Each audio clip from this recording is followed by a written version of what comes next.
কয়েকটা জায়গায় no parking থাকার পরেও এখানে পার্কিং করতেছে।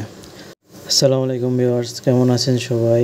সবাইকে বৃষ্টি স্নাত সকালের শুভেচ্ছা। ঢাকা এবং ঢাকার বাইরে মোটামুটি সারাদিনই বৃষ্টি হয়েছে। সকাল থেকে শুরু করে রাত পর্যন্ত এবং কন্টিনিউ বৃষ্টি হচ্ছেই। নিউজ মতো যতটুকু জানতে পেরেছি যে এটা আগামী 4 দিন পর্যন্ত টানা এরকম বৃষ্টি হতে পারে। বৃষ্টিতে অলরেডি অনেক জায়গায় জলাবদ্ধতা সৃষ্টি হয়েছে এবং কিছু কিছু এলাকায় বন্যা হওয়ারও আশঙ্কা দেখা দিয়েছে। আল্লাহ সবাইকে সকল বিপদ থেকে রক্ষা করুক। সমুদ্র উপকূলবর্তী এলাকাগুলোতে 3 নম্বর বিপদ সংকেত দেখানো হয়েছে। তীব্র গরমের পরে এত অতিবৃষ্টি হচ্ছে, আসলে ওগুলো কোনোভাবে মানা যায় না। যেরকম আমার গত ভিডিওতে দেখিয়েছিলাম রাস্তাঘাটে আসলে কেন জ্যামজট হয়, রাস্তাঘাটে আমাদের কেমনভাবে চলাচল হচ্ছে, কি কতটুকু ট্রাফিক রুল মেনশন করতেছে, এই সকল নিয়ে আসলে গত ভিডিওতে আমরা বলেছিলাম। এই ভিডিওতেও কিছু বলবো। একটু আগে দেখতে পেলেন যে একটা রিক্সা হঠাৎ করে রং সাইডে চলে যাচ্ছে। তো আসলে রিক্সা তো না, এটাকে আমরা সাধারণত তেসলা বলে থাকি। তো ঢাকার রাস্তায়, ঢাকা এবং ঢাকার বাইরে সকল রাস্তাতে মোটামুটি কন্টিনিউ এরকম হয়েই যাচ্ছে। দেখেন এই যে এখানে হঠাৎ করে একটা রিক্সা, সে যাত্রী নামাচ্ছে, যাত্রী নামানোর জন্য সে রাস্তার মাঝখানে দাঁড়িয়ে গেছে, যার কারণে প্রাইভেটটা যেতে পারছে না। এই বৃষ্টির মধ্যে আসলে একটা জায়গায় জ্যামে পড়ে থাকা, হ্যাঁ হয়তো বা আমি বৃষ্টিতে ভিজতেছি যার কারণে আমার কাছে ভালো লাগতে পারে, বাট যারা আসলে বৃষ্টিতে ভিজছে না বা অফিসে যাচ্ছে, সো তাদের জন্য আসলে এই জিনিসগুলো কতটুকু যৌক্তিক, তাই জিনিস কতটুকু সহজভাবে নিতে পারে বলেন। দেখেন পুরা রিক্সাটায় জাস্ট একটা যাত্রী নামানোর জন্য সে এখানে দাঁড়িয়ে আছে কন্টিনিউ। তাকে এতবার হর্ন দেওয়া হচ্ছে, কিন্তু সে চাইলে একটু সামনে গিয়ে যাত্রীগুলো নামাইতে পারতো। আসলে এই জিনিসগুলো দেখার জন্য কে আছে না আছে বলা যায় না। আর এই বৃষ্টির মধ্যে আসলে ট্রাফিক ভাইদের কি বলবো, ওনাদেরও কিছু বলার নাই। কিন্তু এই যে রিক্সা ড্রাইভারটা, উনি চাইলেই কিন্তু একটু সামনে এগিয়ে গাড়িটাকে সাইড করে যাত্রী নামাতে পারতো, তাহলে কিন্তু এখানে কিন্তু জ্যামের সৃষ্টি হয় না। তো আসলে ছোটোখাটো বিষয়গুলোকে যদি মেনটেন করা যায় তাহলে কিন্তু দেখা যাচ্ছে যে আমাদের জ্যামজট অনেকটাই কমে যায়। আমি এই মুহূর্তে আছি কারণ বাজার থেকে পান্থপথ রাস্তায়, বসুন্ধরার ঠিক সামনে। দেখতেই পাচ্ছেন যে কন্টিনিউ বৃষ্টি পড়তেছে, আর ক্যামেরার মধ্যেও তো বৃষ্টি পানি পড়ছে, যার জন্য ক্যামেরাটা একটু মানে বৃষ্টির একটা শেড পড়তেছে। এই মুহূর্তে আছি পান্থপথ সিগন্যালে। পান্থপথ সিগন্যালে একটা সিগন্যাল থাকবে, এটাই স্বাভাবিক।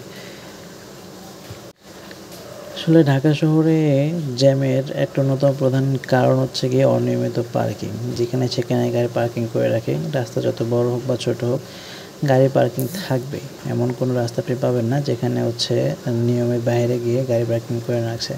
ভিডিও দেখতে পাচ্ছেন যে আসলে কতগুলো গাড়ি এখানে পার্কিং করা আছে। হ্যাঁ, রাস্তার দুই পাশেই মোটামুটি অনেক গাড়ি পার্কিং করা আছে এবং কিছু কিছু জায়গায় দেখা যায় যে পার্কিং স্পেস বানিয়ে ফেলেছে, রাস্তার উপরে পার্কিং স্পেস থাকে। এই মুহূর্তে আমরা আছি ধানমন্ডি 32 নম্বর সিগন্যালে।